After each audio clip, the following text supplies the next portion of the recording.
Maluku Bicara N25 mengupas tuntas berbagai fenomena dan permasalahan secara kontekstual dari berbagai perspektif kekinian, serta menjadi sarana informasi yang berbeda dalam pengkajian berbagai isu serta opini publik yang terjadi di Maluku. Menghadirkan narasumber yang berkompeten dan terpercaya dan menjadi pilihan publik untuk disimak. Saya Ongele Kipio di Maluku Bicara N25. Halo Pak Saudara semua, Assalamualaikum warahmatullahi wabarakatuh. Salam sejahtera untuk kita semua. Berjumpa lagi bersama saya Ongele Kipio di Maluku Bicara N25. Pada kesempatan ini kita akan berdialog dengan Ketua Komisi 1 DPRD Kota Ambon, Pak Jafri Taihutu, Sarjana Hukum. Topik kita kali ini cukup menarik, yaitu terkait suksesi kepemimpinan raja-raja di Kota Ambon. Mau tahu sejauh mana proses pemilihan raja dan negeri-negeri adat mana yang sudah punya kepala pemerintahan definitif. Kita akan berbincang dan kendala-kendala apa yang dihadapi oleh dalam proses pemilihan dan pengangkatan kepala pemerintahan negeri di Kota Ambon. Kita langsung berdialog dengan Pak Jafri Taihutu. Kita kasih salam dulu kepada Pak Jafri. Pak Jafri, selamat siang Pak, selamat datang di Maluku Bicara N25 Pak. Selamat siang pemirsa Maluku Bicara. Baik Pak Jafri, yang masyarakat ingin tahu Pak Jafri, sudah sejauh mana proses pembentukan kepala pemerintahan negeri yang definitif di Kota Ambon? Negeri-negeri mana yang sudah punya pemerintahan secara definitif dan mungkin negeri-negeri mana yang masih dalam tahapan dalam proses ini Pak Jafri, silakan Pak. Yang pertama ini proses keberlanjutan yang dilakukan oleh DPRD Kota Ambon priorisasi yang lalu. Di periode yang lalu, 2,5 tahun yang lalu, kita mulus melakukan proses pemilihan kepala desa di desa-desa yang ada di Kota Ambon. Dan karena itu di priorisasi kami sebagai pimpinan komisi 2,5 tahun ke depan kita baru jalan sekitar 5 bulanan. Fokus kita hanya soal pilraja, dan ini yang amat sulit dan teramat sulit untuk Kota Ambon. Sulitnya karena wisdom keambonan kita ini kan udah tenggelam jauh sejak tahun 55 sampai dengan saat ini baru kita mulai menggerakkan lagi yang namanya wisdom keambonan kita pada segmentasi bagaimana kita melahirkan yang namanya pimpinan di negeri masing-masing itu secara definitif. Dan karena itu di negeri-negeri adat di Ambon sulit untuk mereka tentukan yang namanya soa mana, yang namanya mata rumah mana yang punya kewenangan untuk memerintah di negeri adat masing-masing. Dan karena itu yang masih tersisa di Ambon, di Kecamatan Lei Timur Selatan ada negeri Naku. Di Kecamatan Lei Timur Selatan itu satu. Di Kecamatan Teluk Ambon ada negeri Hatio Besar, ada negeri Rumah Tiga. Dia masih dalam proses ya? Masih dalam proses. Di Bagoala ada negeri Paso, di Sirimbau, Batu Merah, dan di Kecamatan Nusaniwe masih ada Silale dan ada Amohusu. Nah, semuanya udah total terlaksana secara baik. Terakhir kami ending di Lahak kemarin, pelaksanaan kegiatan dan pelantikan secara adat sudah dilakukan dan secara pemerintahan. Dan karena itu kami selalu bermitra secara baik dengan pemerintah Kota Ambon. Dan ada sebuah energi baru yang mulai diraih oleh Pak Pejabat Wali Kota Ambon, Pak Budi Unitimena, ketika mulai menjabat lantas membentuk tim percepatan proses pemilihan untuk raja-raja negeri yang ada di Kota Ambon. Nah, tim ini diketuai oleh Pak Pit Saimima, ada di dalamnya ada sistem 1, ada kabak pemerintahan, termasuk camat di 5 kecamatan. Nah, dimulai dari pendekatan-pendekatan seperti itu, lantas kita mulai membuat penjatuhan-penjatuhan bagi negeri-negeri yang proses pilraja udah mulai jalan. Hanya minus negeri PASO dan negeri rumah 3. Yang proses ini sudah mulai dibawa ke ranah hukum. Di PASO misalnya proses ini sudah sampai di kasasi, dan di rumah 3 dan di Batu Merah ini juga sudah sampai di kasasi. Tinggal putusan kasasi itu ada, lantas proses pelantikan itu berjalan secara baik.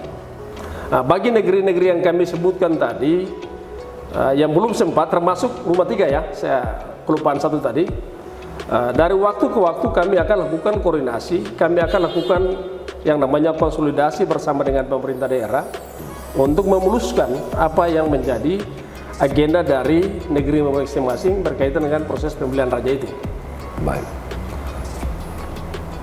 Jadi Pak, artinya yang menjadi kendala sebenarnya apa Pak? Karena kalau kita lihat ini lebih banyak soal pertentangan di mata rumah. Ya. Dan komisi memposisikan diri seperti apa Pak dalam penyelesaian ini? Kalau pembagian kita soal perda ya, peraturan daerah, perda 8, perda 9, 8, 9, 10 itu ya, ada 3 legitimasi sebetulnya. Ada legitimasi kultural, ada regulasi, dan ada yang namanya administrasi. Mainnya Pemda Kota dan Departemen Kota ini kan tidak ada pada yang namanya legitimasi kultural itu. Itu ada pada negeri masing-masing. Jadi selama ini kalau orang menganggap yang menjadi problem sebetulnya adalah yang namanya pejabat raja, bukan, keliru. Problem sebetulnya ada pada negeri itu sendiri. Ya, sendiri amat sangat lamban mengambil keputusan-keputusan berkaitan dengan mata rumah. Ya, dan ketika sendiri sudah selesai mengambil keputusan, mata rumah juga akan mengalami kesulitan-kesulitan untuk mengambil keputusan di dalam turunan mata rumah itu. Siapa yang punya kewenangan, yang punya legitimasi untuk diproses sebagai calon raja. Kesulitan itu apa? Karena memang ada lebih dari satu orang yang diusulkan atau apa? Untuk mata yang saya bilang tadi kan udah terkubur lama ini kan, terbenam lama ini karena di negeri adat masing-masing kan nggak ada yang namanya cerita yang berlangsung turun-temurun secara baik. Dan karena itu mereka lupa juga akan sejarah masa lalu mereka soal pemerintahan. Ya, nah ini yang harus kita benahi satu persatu. Dan karena itu dalam proses pendampingan itu setelah kami menelaah secara matang, oh ternyata negeri-negeri adat dan kota Ambon ini perlu yang namanya bantuan dari perguruan tinggi. Nah, kami beri advis Unpad itu digandeng. Lembaga bantuan hukum, fakultas hukum juga digandeng, akademisi juga digandeng. Dan itu yang membuat mulai perjalanan ini mulai jalan. Tindaku misalnya LBH Unpad juga bantu. Di Amahusu misalnya LBH Unpad masuk. Dan saya kira dengan melibatkan kampus sebagai lembaga ilmiah yang sudah barang tentu objektif, yang sudah barang tentu independen dalam mengambil keputusan, dalam memberi advis, maka proses ini akan jalan secara baik. Nah, ini terlihat dari proses Raja Rumeseng yang sudah berlangsung sekitar 34 tahun. Nah, sekarang kita sudah bisa melahirkan yang namanya Raja Definitif. Anakku juga udah lebih dari 30 tahun. Sekarang tinggal ada di mata rumah. Tinggal sekarang mata rumah memutuskan, diusulkan ke yang namanya sendiri ke kecamatan, Pak Wali lantas melantik proses itu. Dan saya kira ini harus terus didorong. Dan dalam minggu kemarin saya dengan kawan-kawan komisi amat sangat berada pada posisi terus mendorong agar proses ini terus berjalan secara baik, karena saya kira kalau ini nggak berjalan secara baik, dia akan mengalami sebuah tahapan yang sangat menyulitkan kita untuk membina gimana pelaksanaan kegiatan DD-ADD itu bisa berjalan secara baik, bagaimana pembinaan Kamtibmas itu bisa berjalan secara baik, bagaimana yang namanya proses pemberdayaan masyarakat itu berjalan secara baik. Tadi saya sempat bilang ke yang namanya Amahusu ini bukan cuma pada persoalan internal, ya, ada batas ketuhanan yang menjadi sengketa yang amat sangat ramai sekarang antara Puri Meseng dan Amahusu. Eloknya kalau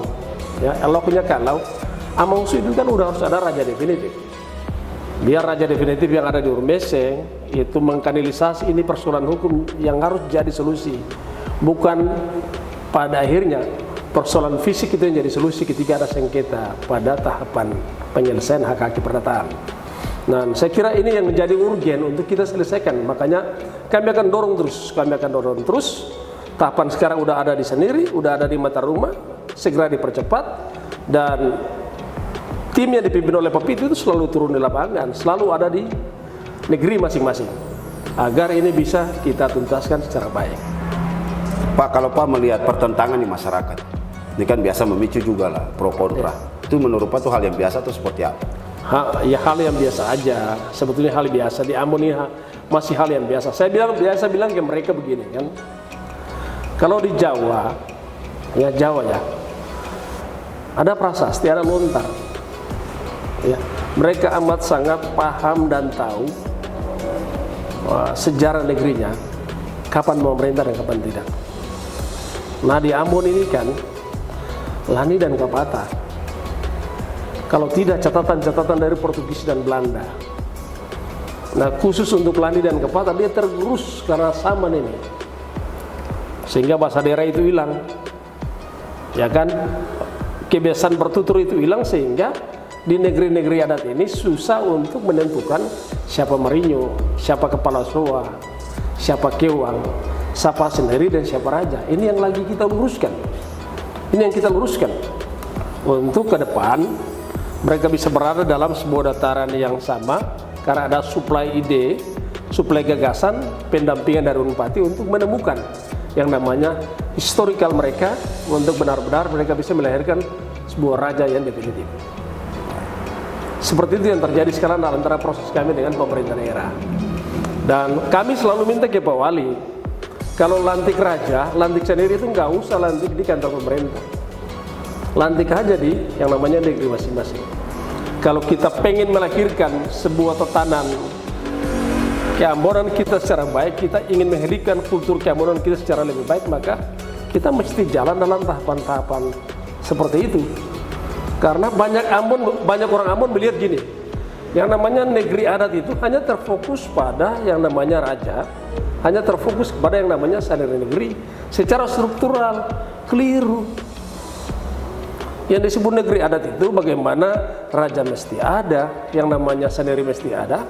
Cuma kultur itu harus dihidupkan, budaya itu harus dihidupkan, sejarah itu harus dihidupkan. Kalau kultur itu dihidupkan, maka dia menjadi spirit. Ada raja yang nggak melakukan rapat negeri misalnya. Ada raja yang tidak lagi minta pertimbangan dari sendiri negeri. Dari sendiri negeri yang tidak lagi mendapatkan masukan dari SOA. SOA tidak lagi mendapatkan masukan dari rumah tahu masing-masing. Ini hilang. Padahal yang kami pengen kita comeback ke negeri adat, bukan cuma soal struktur itu, tapi soal tatanan, soal wisdom itu, soal kultur itu yang harus dihidupkan. Sehingga ini bisa jadi potensi pariwisata ke depan. Selain memang itu identitas kita. Nah, dalam maksud dan tujuan itu, ini yang kita dorong ke depan, supaya dia bisa bersinergi dan baik. Pesan saya bagi negeri-negeri adat, persoalan menjadi raja dan yang namanya sendiri itu jangan dilihat dari aspek mata rumah semata, ya, tapi juga mesti melihat dari sisi kapasitas ketokohan orang itu. Masa dalam pendekatan Forkopimda di negeri masing-masing, ya, kata orang Ambon itu wisdom keamanan kita itu 3 batu tunggu begitu. Pada segmentasi agama pimpinannya adalah sarjana, ya kan? Mau jadi pendeta kan harus sarjana kan? Mau jadi yang namanya pejabat raja, ASN kota itu STPDN kan? Masa harus jadi raja cuma SMA doang? Kan begitu? Oke, tetap SMA bisa, tapi harus ada proses-proses bernegeri, proses berjemaat, berpemerintahan, bermasyarakat yang membuat walaupun stratifikasi keilmuan dia seperti itu, tapi ada modal tambahan, ada referensi, ada kapasitas lain yang membuat dia bisa bersinergi dengan seluruh kekuatan-kekuatan yang di negeri masing-masing untuk bisa mendrive agenda-agenda pembangunan yang ada di negeri. Dan karena itu saya mesti bilang bagi negeri adat, mesti juga mereka juga mesti jangan diam, jangan tinggal, harus berbenah diri untuk melahirkan calon pimpinan itu yang dia juga punya kapasitas. Bukan hanya karena garis lurus mata rumah, bukan hanya karena dia turunan perintah. Oke, dia turunan perintah, tapi dia juga punya kapasitas untuk memimpin dan memerintah itu. Baik Pak Japri. Ya. Pak Japri, tapi sebelum lahirnya dana desa, bukan lahirnya, Ya. ketika negara memberikan kewajiban untuk lewat APBN ya, itu diberikan dana desa. Sebelum dana desa ini kan sebenarnya pemilihan raja ini sebenarnya terlalu menarik perhatian masyarakat adat. Pas setuju sih, kalau misalnya ada dana desa dulu baru orang berbondong-bondong mau jadi raja. Ya. Karena pernah dalam rapat Komisi 1 pun seorang mantan raja Paso sendiri sampaikan bahwa pada saat itu juga beliau kesulitan untuk mencari siapa pengganti dia. Karena memang banyak orang yang tidak tertarik karena tidak ada dana desa saat itu. Dan ketika dana desa mulai berbondong-bondong, masyarakat mengklaim dia mata rumah perintah. Dan menurut ketua komisi seperti apa? Ya, soalnya kita di situ dulu jabatan raja itu jabatan pengabdian, Siap. itu jabatan pelayanan. Nggak ada perlakuan duit dari negara secara berlebihan kayak sekarang.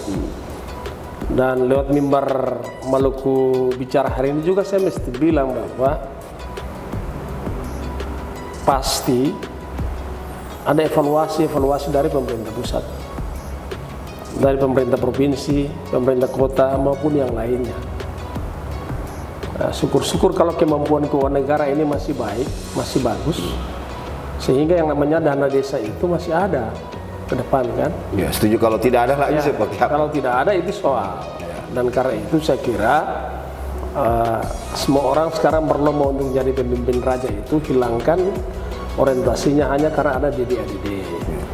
Mestinya pikiran itu ditinggalkan. Ya, semangatnya adalah semangat mengabdi untuk benahi negeri, untuk membenahi desa, dan dalam semangat itu ada potensi-potensi lokal yang bisa juga jadi soko guru pembangunan yang ada di negeri, yang bisa jadi income di negeri masing-masing. Saya contohkan ya, Latu Halak, luar biasa negeri itu, home industrinya luar biasa, Batu Tela kan, nelayannya juga luar biasa, angkutan jasa perhubungannya luar biasa, ada truk, ada mobil penumpang, dan yang lain. Sehingga negeri-negeri yang ada di Kota Ambon dia mesti menjadi desa atau negeri yang mandiri, karena ada potensi lokal yang juga bisa dijadikan sebagai pendapatan asli negeri. Dan karena itu saya kira keliru sekali kalau ada kemauan orang untuk kembali lagi membangun, kembali lagi berpacu dalam terlibat bersama dalam pembelian raja, ramai-ramai ke arah itu, tapi semangatnya hanya satu, karena DD-ADD. Saya kira itu yang mesti kita bilang, berhenti dalam berpikir dan bertindak seperti itu. Kita bangun desa adat atau negeri adat ini dalam semangat perjuangan Saman Palex Litai dulu jadi anggota DPR RI, sehingga Ambon berjuang bisa menjadi negeri sampai dengan sekarang ini.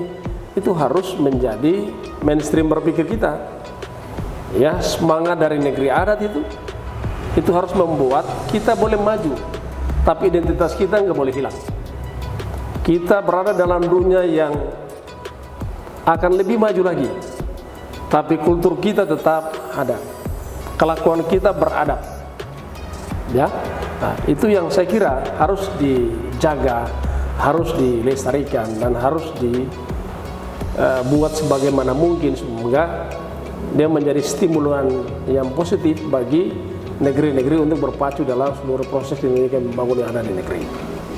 Nah, sehingga kita terhindar dari pandangan-pandangan seperti itulah. Karena selama ini kan, dulu kan paling 5 jutaan, 10 jutaan. Makanya ada yang bilang selain raja itu kan tempat sampah kan kayak begitu. Tapi sekarang kan bayangkan, DD-ADD ya minimal 1, sekian lah, 2 sekian lah satu negeri. Itu 1 tahun dikelola. 1 tahun dari DD dan DD-nya. Kalau Paso udah 3 sekian, kalau Batu Merah kan udah sekitar 4 sekian miliar. Kan banyak banget kan itu.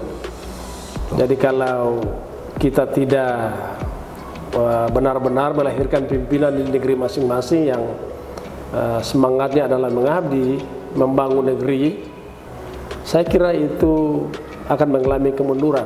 Kalau mindset orang hanya memikirkan menjadi raja karena ada dede dan ada dede. Baik Pak Japri. Pak Japri, apakah ada pemikiran juga dari DPRD dan pemerintah kota Pak soal status negeri adat ini? Karena kalau ditinjau kembali kan mestinya harus memenuhi beberapa unsur sampai bisa disebut negeri adat. Kalau ke depan itu apakah ada evaluasi lagi Pak untuk dikembalikan saja status negeri adat ke desa supaya dalam proses-proses pemilihan seperti ini kan tidak lagi berbenturan seperti ini? Ada kan regulasi yang negeri bisa jadi desa, yang desa bisa kelurahan, ada kelurahan bisa negeri desa, desa bisa negeri. Ambon ini kan taman sarinya Maluku, semua orang ada di sini. Walaupun semua orang ada di sini, tapi uniknya adalah ada negeri adat. Dan di sini ada kelurahan, ada desa, dan ada negeri. Negeri ini warisan leluhur. Negeri ini kebanggaan kita. Dan karena itu mesti kita jaga. Nah, kenapa orang Sumatera Barat itu bangga dengan nagarinya? Ya kan? Kenapa orang Bali itu bangga dengan Banjarnya? Ya kan? Kan begitu. Saya juga sangat miris kalau saya ke Semarang, saya ke Jogja, yang metropolis itu, tapi masyarakatnya kan tetap nggak malu menggunakan bahasa daerah, gitu kan? Atau saya ke Bandung, ke Bogor, yang orang Bandungnya, orang Bogornya juga nggak malu menggunakan bahasa Sundanya. Masa kita di Maluku enggak bangga kita punya bahasa, kita punya budaya, dan syarat salah satunya untuk menghidupkan itu, saya kira negeri adat ini mesti hidupkan lagi, kembangkan lagi. Tradisi-tradisi kearifan kita ini harus dilestarikan. Karena namanya kultur adat istiadat yang ditinggalkan oleh leluhur kita ini nggak ada yang negatif, pasti positif, pasti punya daya rekat yang kuat untuk merekatkan sosial masyarakat yang ada di mana saja orang Ambon itu berada. Saya kira itu yang harus kita jaga, kita bangun ke depan. Sehingga saya bilang bagi semua orang yang datang berapat dengan kami di komisi, yang namanya Pilraja kita ngatur sebagaimana mungkin sehingga nggak boleh ada pembelian. Ya, kalau ada 2 mata rumah dibicarakan baik-baik dan kita ngaturlah bergilir. Misalnya kali ini Lekipioi, yang berikut itu Taihu, itu kalau memang 2 itu ditunjuk, tapi yang pasti soal negeri nggak boleh ada yang namanya pembelian. Harus diselesaikan di sendiri, harus diselesaikan di mata rumah. Kalau desa silakan aja memilih, ya, secara langsung, karena ini warisan leluhur kita, warisan adat kita, warisan budaya kita yang harus kita jaga dan kita pelihara. Saya kira itu yang mesti kami bilang, makanya kami selalu bilang ke Pak Wali, ayo lantik aja di negeri, nggak usah lantik di pemerintah kota Ambon, di kantor wali kota, lantik aja di negeri. Sebagai simbol. Itu harus ada di tengah-tengah masyarakat. Baik. Ya. Baik, terima kasih Pak Japri. Mungkin pertanyaan terakhir saja Ya. Pak. Di tahun 2023 ini targetnya seperti apa? Ada berapa yang harus diselesaikan? Semuanya udah terselesaikan, karena dari yang disampaikan itu Naku kan udah di mata rumah, kan tinggal menentukan. Sama Husu tadi kan udah tinggal. Cuma yang masih sedikit lamban ini karena persoalan Batu Merah dan persoalan Paso itu udah berada pada tingkatan kasasi. Jadi hanya menunggu kasasi saja. Tinggal putusan kasasi lantik. Oh, berarti tidak persoalannya Pak ya? Iya. Rumah 3 itu kemarin juga sudah didorong, tapi kelihatannya mau ada persoalan hukum. Cuma kami bilang dasar persoalan ini kan harus ada peraturan negeri kan, itu objek sengketanya. Dan karena itu kami terus mendorong janganlah menggunakan pendekatan hukum, penyelesaian lewat hukum, karena kan panjang kan pengadilan tinggi sampai ke kasasi, tunggu kasasi mana proses pelantikan. Karena itu sedapat mungkin kesatuan masyarakat adat di masing-masing negeri itu bisa lebih clear memandang persoalan, dan penyelesaiannya saya kira dalam pendekatan kekeluargaan, familiar, agar ini bisa berjalan secara baik. Baik Pak di Japri. negeri masing-masing. Oke, terima kasih Pak Japri atas perbincangannya dengan Maluku Bicara N25. Saudara semua, demikian dialog saya dengan Ketua Komisi 1 DPRD Kota Ambon, Pak Japri Taihutu Sarjana Hukum. Beliau adalah politisi dari Partai PDI Perjuangan, Dapil Teluk Ambon Baguala, dan sudah menduduki periode ketiga dan akan berakhir di 2024 dan dipersiapkan lagi untuk maju pada pemilihan legislatif 2024. Kita akan berjumpa lagi dengan topik-topik menarik lainnya. Saya Ongi Lekipio. Sampai jumpa. Amatur. Amatur.